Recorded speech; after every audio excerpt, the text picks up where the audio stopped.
and welcome back to Little Cuts, our weekly minisode where we dig into the things that we've been watching and playing recently. I'm Terry. And I am Mary Beth, and this week we are chatting about cryptid found footage, an epic invasion series, a fascinating rape revenge story, a gothic goopy Metroidvania game, a heartbreaking film with apocalyptic consequences, and Terry's comfort comedy. Yeah, Very yeah, a excited about lot. that. We have a lot.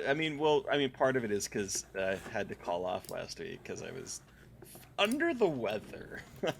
So, got a lot to talk about, I think, this time. I know. I was like, oh, I finally fucking watched things, but that's okay. Now I just didn't watch as much last week, so I can. There we go. So let's Yeah. start with cryptic found footage. That sounds really interesting. Yeah, so I have watched some stuff from various festivals over over the past couple of weeks, and one of the Mm-hmm. festivals I had some screeners from was Popcorn Frights, which is in Miami, Florida. They are a great genre festival, and I really enjoy a lot of the programming they have. And one of the films they had this year that I've tweeted about quite a bit and reviewed for Dread Central is the found footage film Frogman, Okay, I was which wondering if it was yes, Frogman because you have talked about it on Twitter. I didn't know it was found footage though. yeah. So it is a Loveland Frogman found footage movie, and the Loveland Frogman is a frogman who haunts the woods of Loveland, Ohio.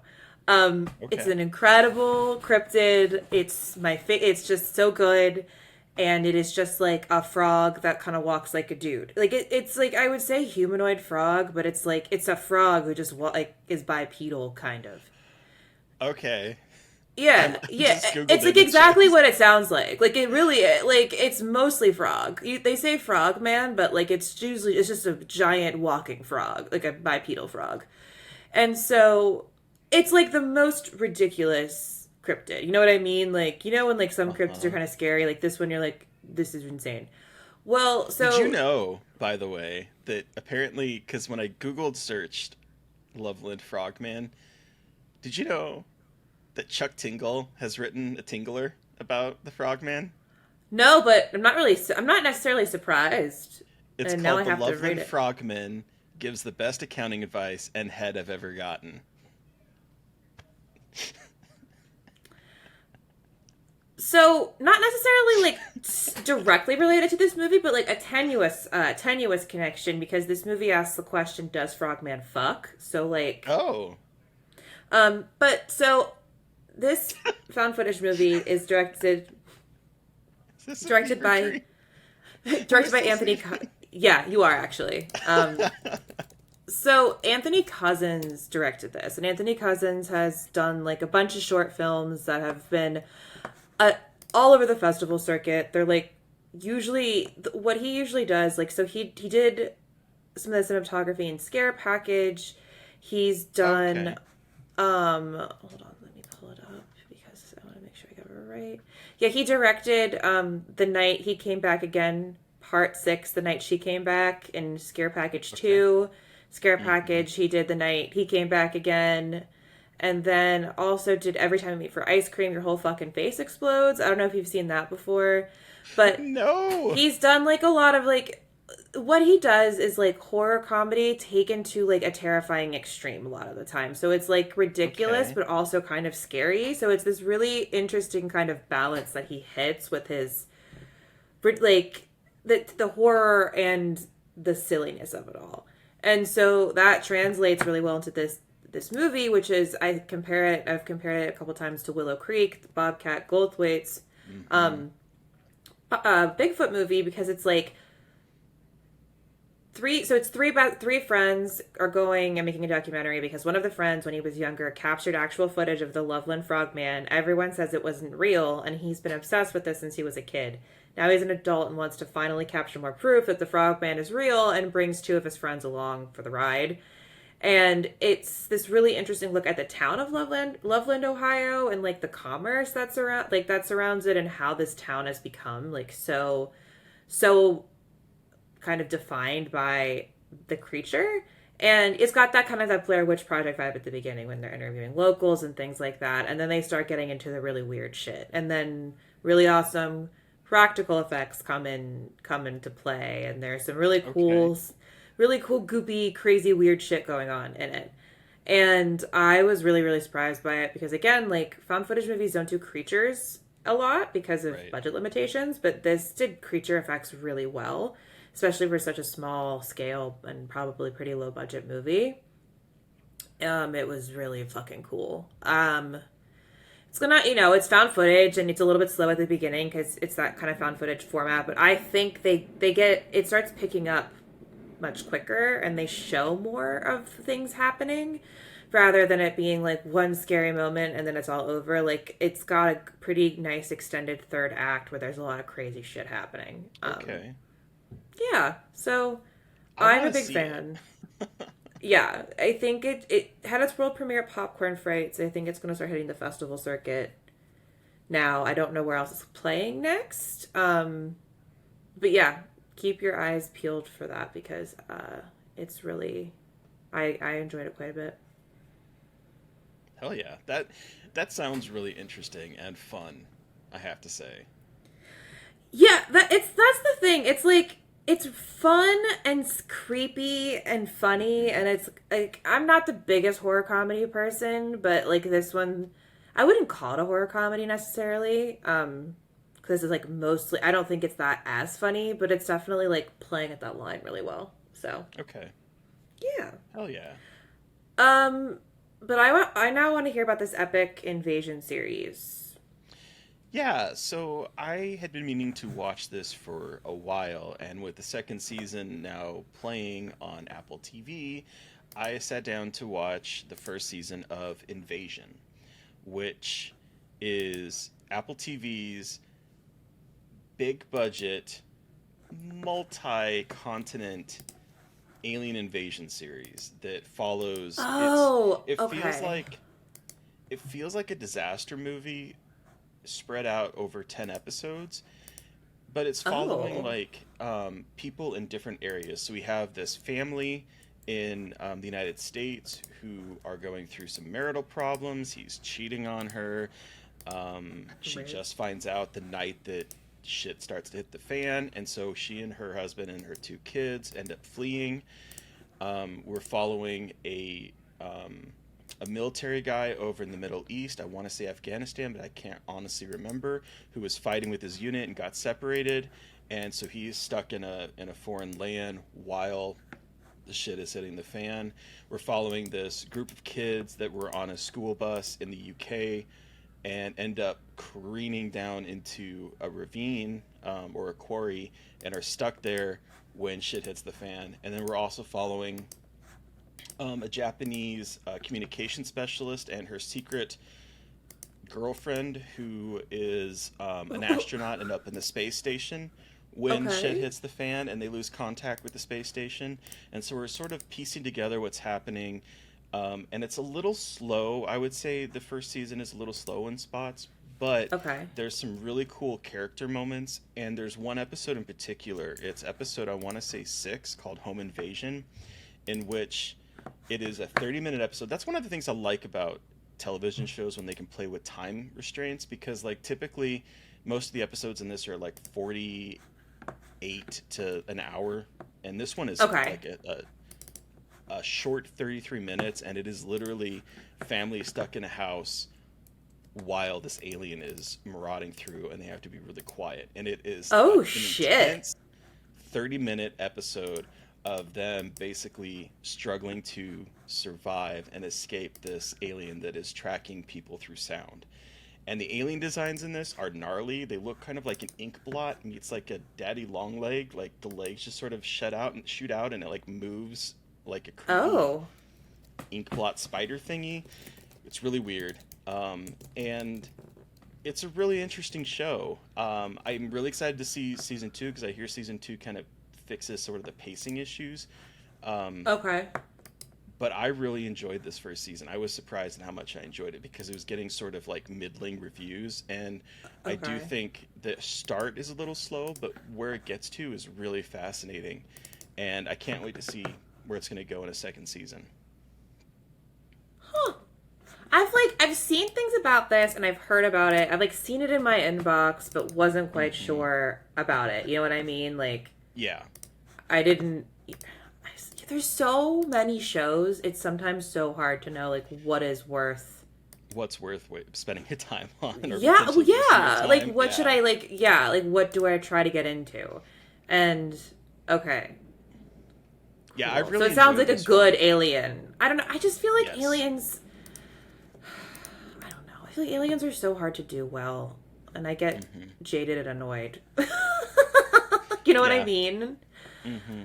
with aliens? But this sounds good, Yeah, which and I is think this one exciting. sort of sidesteps a lot of the alien stuff because it is literally, while it has an epic scope of multiple, countries and continents, it Uh-huh. still is focused on human drama that is trying to happen when the worst day of their lives has started.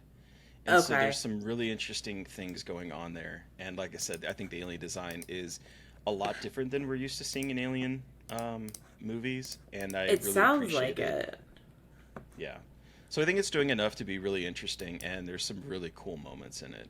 Episode 6 in itself, like just the home invasion episode, is just a stellar standout 30-minute tense situation that I think really cemented what the series can do for me. Okay. Yeah. Well, is there anyone like notable in it? So there's not, except that Okay. Sam Neill is in the first episode, Okay. and he's sort of like set up like initially to be kind of a character, but then he dies in the first episode. Spoiler alert, but it's like Oh, he's well, gone, so it's not. what can you do? Okay. And no, I will say there is, gosh, what's her name? Um,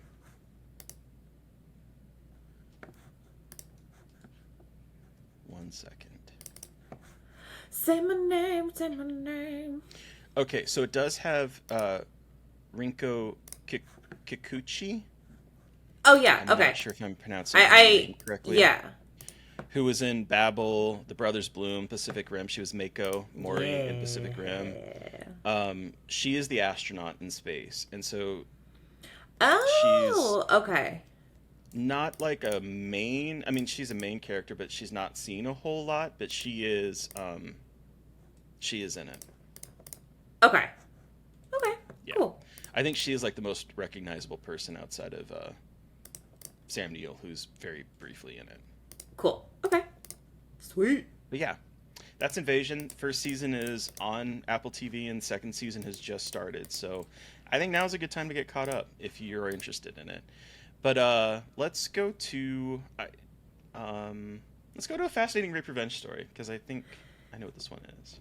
Yeah, I think you also watched this movie, but this is the movie Our Father the Devil, Hmm. which just came out on VOD. Is it on VOD? It just came out in I think it is theaters. playing in a theater.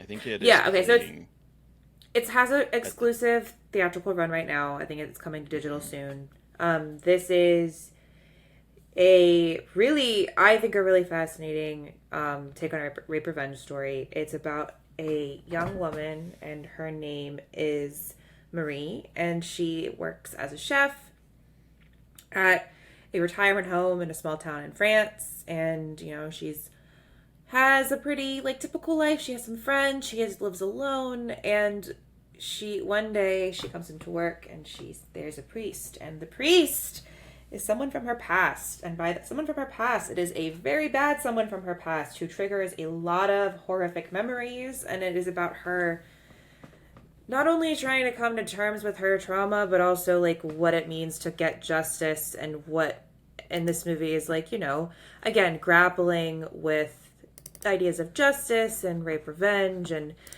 I really am appreciative of it because we don't really see a lot of rape revenge movies about black women. And this also is directed by a black woman. Her name is Ellie Fumbi.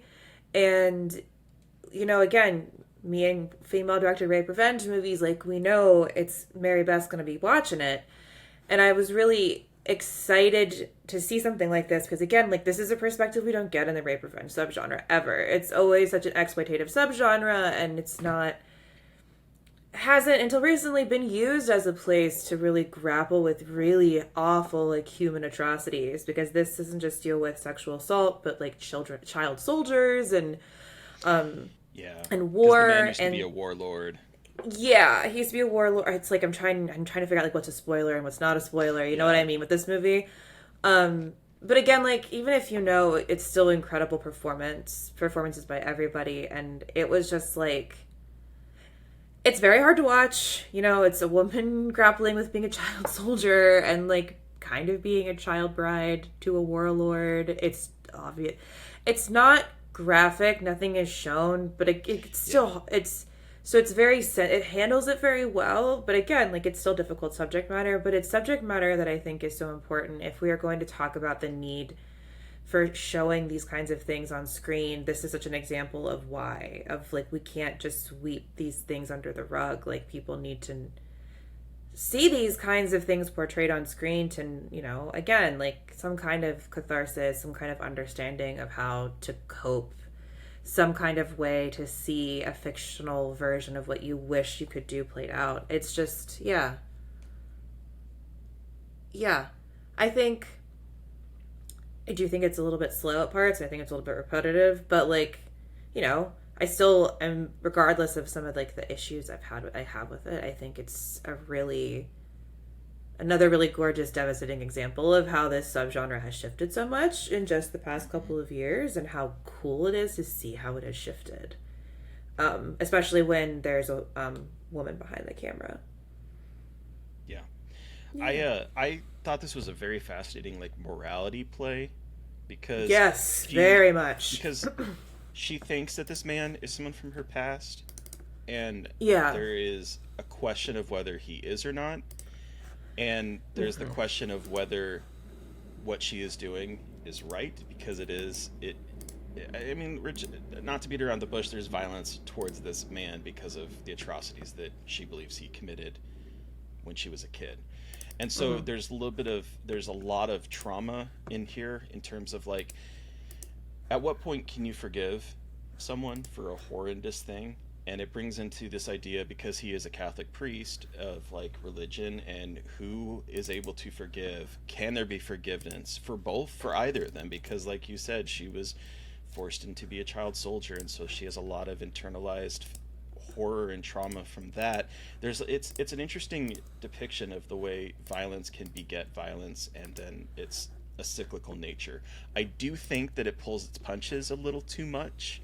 I do like some of the ways in which it handles not showing the violence, by like cutting between violence that is happening in someone slicing a chicken breast, for instance, or, you know, it implies it. But I do think that for such an emotional and weighty subject matter, it does pull its punches a little too much for me.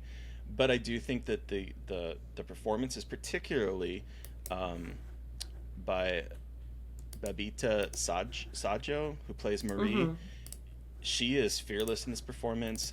She gives a very nakedly raw performance here, as someone who is so closed off to society that she has like a friend, but she doesn't want anything else from society because of all the torment that she has been holding in onto her whole life.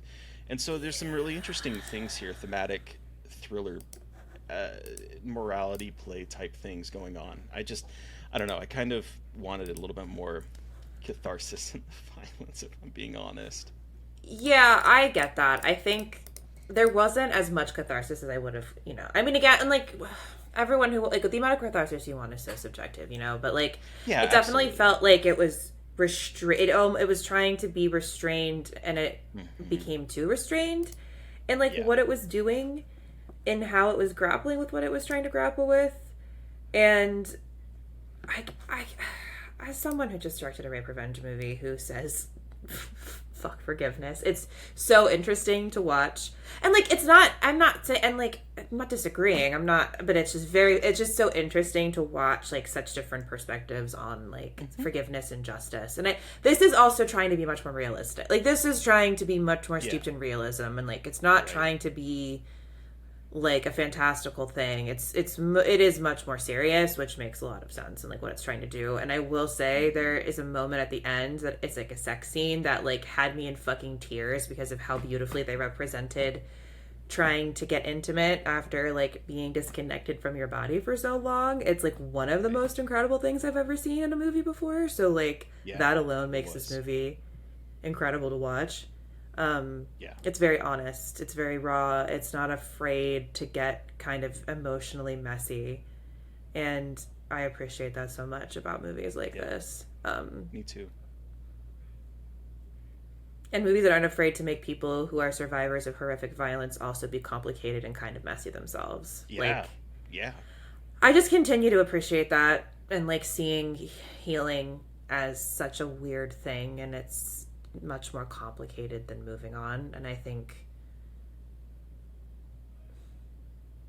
it's really hard for movies to get that right, even though everyone wants to make movies about it. they, Right. it's not working, and this one really does it really, really well. So, It does. Absolutely. Absolutely. yeah. It's a good Yeah. one. It's a really good one. So again, if it's not your thing, absolutely understand. It's not an easy watch, but if you're interested, it's really, really well done. It's really beautiful. The performances are really great. So that's Our Father the Devil. And in a probably very different kind of thing, a goopy gothic Metroidvania game. Probably Yeah. could not be much more different tonally if we try. I mean, this does have stuff to do with Catholicism and religious Okay. iconography. Okay. So All we do right. All have right. that a little bit.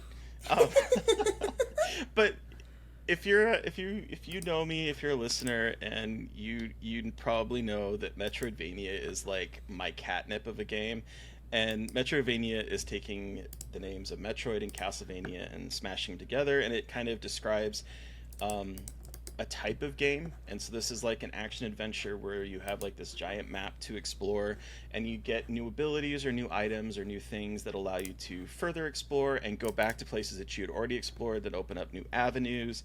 And I just really enjoy it. It works for my brain because it feels like a very circuitous like structure of trying to like find Yeah. secret passages and find power-ups and just really, I think it really forces you to get to understand the level and the design of the game much more than most games where you just pass through an area and then you just continue moving on, where it's like, no, by the end of this game you know this world in and out. And so this is a an old game that has a sequel. And so I had kickstarted it way back in 2017, and then I never played it.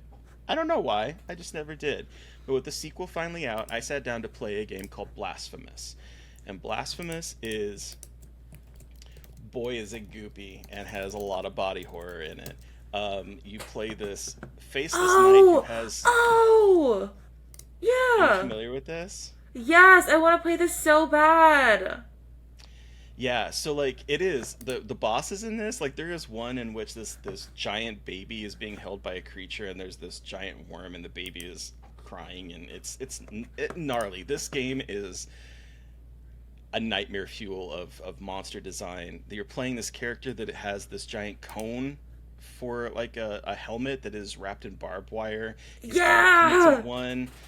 There's like I love so him. much religious iconography. It's based on um, it's highly influenced by Roman Catholicism, the iconography of such, Holy Week in Spain, and Spanish culture, particularly that of Andalusia. Oh.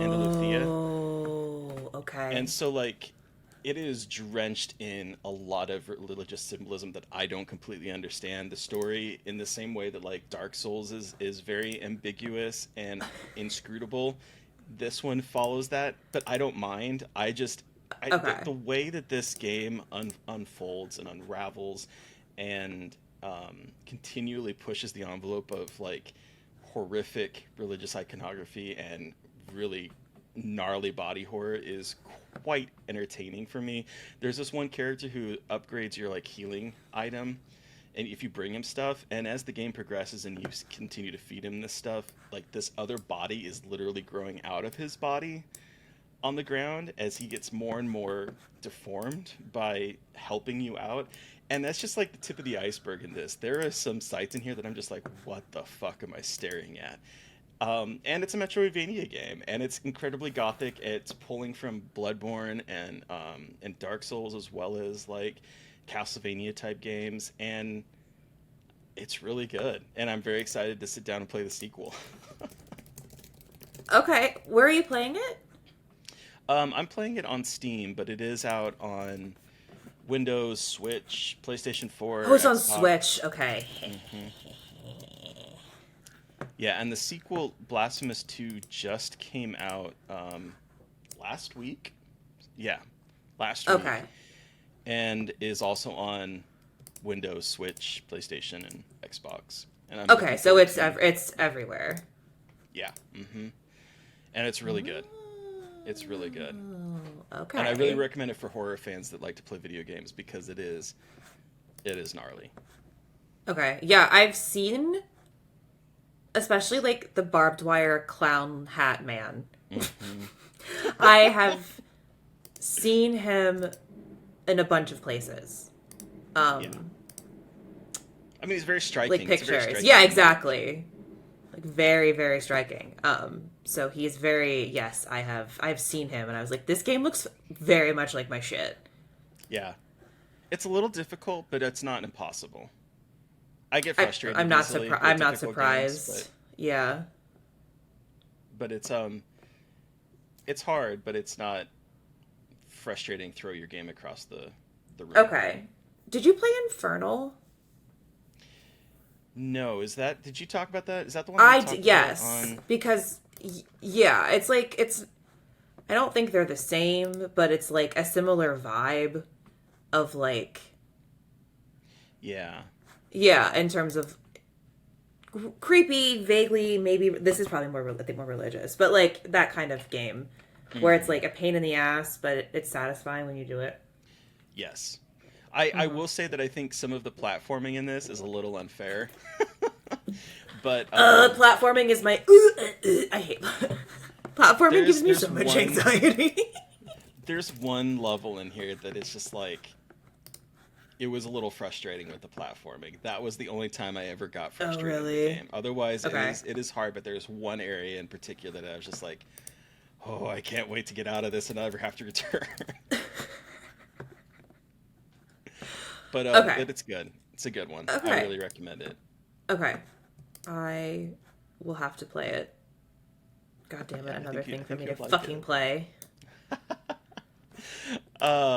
Let's veer wildly, I think, to a heartbreaking film with apocalyptic consequences. Yeah. So I watched this out of Fantasia / Fright Fest. It's at both, and I Okay. kind of watched it like between. But this is New Life, directed by John Rosman, newcomer, and it stars Sonia Walger, who was Penny Love her. in Lost and in For All Mankind, which Terry has talked about, and so friend of the pod, Kayla Heyer, was telling me is repping this movie and was like, you really need to watch it.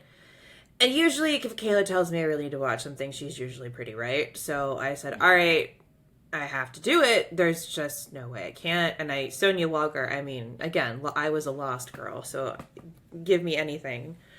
That was a lost boy. But look at us. Her and Desmond were goals for me when I was a fucking kid. Anyway, Oh, not I Penny can't even. Ship. I can't. Stop. I know that show ended horribly, but damn if there were not characters that I was fucking obsessed with for so long. Man, oh Oh, man. I'll defend the ending of that show to anyone. Fair. Anyway, okay. Refocusing myself here. But so this movie follows a young woman played by Haley Aaron who is on the run for some reason. We don't really know why. And Sonia Walger plays a fixer to find her and to bring her in, basically. And it is these two women's paths getting closer and closer to each other and what happens when they intersect. And it's like really, it's like one of these movies where it's like I don't want to tell you anything because Right. like not knowing anything is really cool. But I just will tell you that it starts as one thing and ends as another in a My very favorite cool type of way. movie. And what I really like about this is Elsa, Sonia Walker's character, has ALS. And they deal with ALS in a really interesting way and showing the illness progressing, but she's never not a badass. She's and she uses a cane, mobility aids. She has issues where her joints lock up or where um, she can't walk, like she loses balance and things like that, but she still is able to be this like badass character. And I love that because, again, disability is always seen as so tragic and as like, oh, this person is laying in bed, but she's still running around like being fucking badass with a gun. So it's really interesting and cool to see disability shown this way. But and also talking about like people considering suicide with a disability and like that being honest about that, especially when you have a degenerative illness like ALS, um, Right. which is really awful and terrible. And it's a really interesting. This movie uses that in a really fascinating way to parallel what's going on with the younger woman and like saying a lot about how desperately we want control over our bodies and also our obsession with bodies. And it's really really good. And I know it's like hitting festivals and I really want people to see it because it's really good. And there's like a Yeah. comp I have for it that spoils it, but it's a really good comp and I can't wait for people to see it because I want to tell everyone what it is. Yeah. Don't That's you hate it. that? Yeah, so it's like debating about talking about it, but I still want to talk about it. I know it's like super vague, but like I just want people to like have it in their minds and on their radars because I definitely that's how want to we see this get one too. that's how we get the words out because Hmm. it's really good. It's really really good. It just looks good. Production value is awesome. Really well acted. Really well written in terms of pacing. So yeah, it's a good one. I'm very Everyone excited needs to for keep this an one. eye And you out saw for. this one at for Fantasia slash Fantasia Fright slash Fest. Fright Fest. Yeah. It was at both very quickly, and I'm like kind of behind on Fantasia because of the movie that I made, I guess. So it's like they're all kind of rolling together. Why do they all have to start with fucking F? By the way, Fright Fest, Fantastic Fest, and Fantasia. Are you fucking serious? You trying to kill me? Right. You fucks. Anyway, um, but let's end on like a super happy note with Terry's comfort Yeah. comedy. I'm very excited to hear about this. Yeah, so after we talked with Aaron Mark, this was going to be one of the things I talked about last week, Okay. and then it didn't happen. But we talked with Aaron Mark about Death Trap, Aaron Mark being the playwright, showrunner of The Horror of Dolores Roach, and we were talking about Death Trap, which is an adaptation of a play. And I mentioned in that episode, if you listened, Noises Off, which has a very similar start to Death Trap. And after we'd had that conversation, I was like, I must rewatch Noises Off because it is a comfort watch for me. Have you ever seen it? No, I have not. So I Noises know Off, of it because it's a play, right? yes, it is a play. And so what we're doing is we're following a traveling theater group that is starting their production. When it opens, we are seeing them on dress rehearsal slash tech rehearsal because, as people know, sometimes you don't have time and you have to do both. So they're doing a tech and dress rehearsal literally the night before it opens up in Des Moines, in a Des Moines, Iowa theater. Whomst among us hasn't had that experience? Exactly. And so we're following them as they're trying to work through technical issues of the first act while knowing that there's a deadline of literally opening up in front of a live audience the next night. And so we're seeing the director, who's played by Michael Caine, basically trying to Michael Caine. wrangle basically trying to wrangle this group of actors that includes some very heavyweight comedic actors. Carol Burnett is in it. Okay. Christopher Reeve, which again, the Death Trap connection. Christopher Reeve and Okay. Michael Caine. John Ritter is in Oh it, my god. and then There's some other people that I can't remember their names. Oh, Julie Haggerty plays some is in it. So there's like a lot of really big comedic people in this show. And so the first it's split into three acts. The first act is them trying to put on this, trying to do their tech rehearsal and seeing everything kind of fall apart in front of the screen. Okay. The second act is months down the road where we've seen their relationships devolve between them and they're kind of at each other's throat, but we are watching it from behind the stage. So we're not seeing what's happening on the stage, we're seeing everything that's happening behind the stage. And I think that is so fascinating. So we're seeing everyone trying to be quiet while the acting is on stage. Oh, But I people love that. Yes, but people are literally like people are cheating on each other, people are like hitting the bottle, and so we're seeing this. Whoa.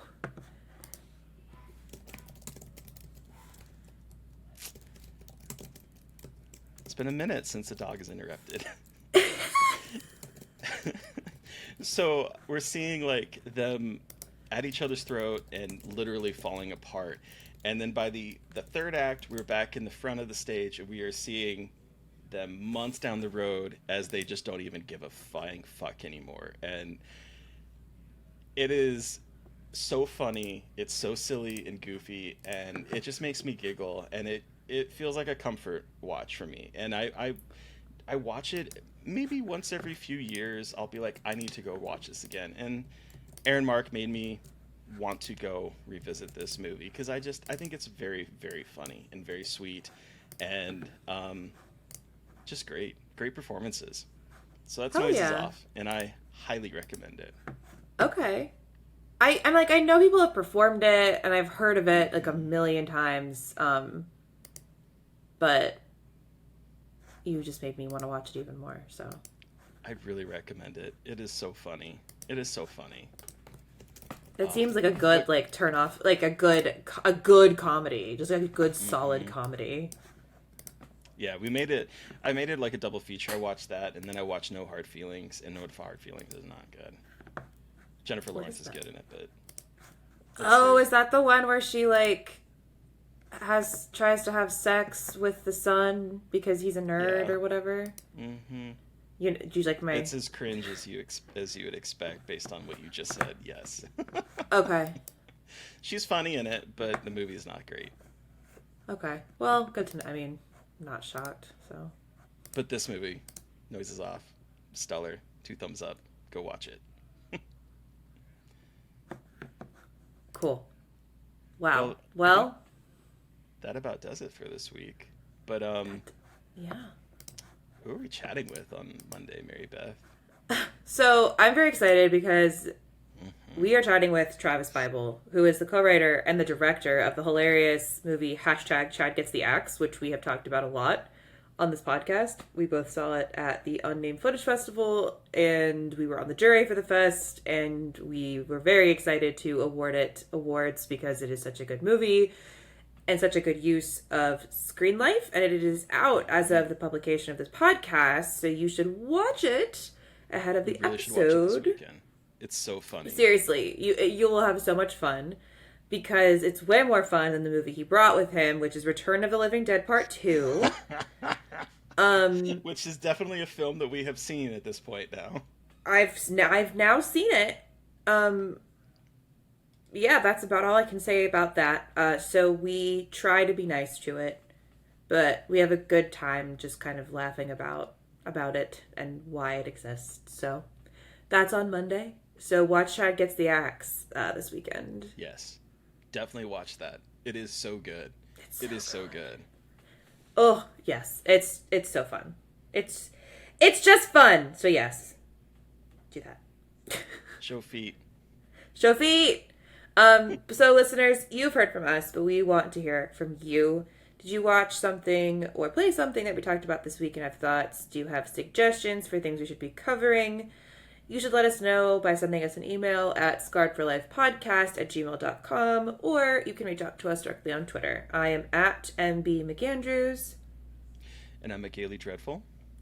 And of course, don't forget to follow the podcast on Twitter at Scarred Podcast. We are also on Blue Sky at Scarred Podcast and on Instagram at Scarred for Life Podcast. We know that people are migrating to different platforms. We are also there, so you have no excuse not to follow us wherever you decide to land. Exactly. And please don't forget to exactly. Please don't forget to review, rate, and subscribe if you haven't. It has been a moment since we have gotten a review. It'd be really nice to see a new one up because it does help with the algorithms. Unfortunately, we live in this time where that's how you find things. So I really appreciate if you'd go out there and review our show or give it a rating on Spotify and iTunes. And if you want to help support us, we are on Patreon. Thank you to Eric Power for our artwork. Thank you to Sean Keller for our music. Thank you everyone for listening. Please stay safe out there. Most importantly, stay creepy. And until next time.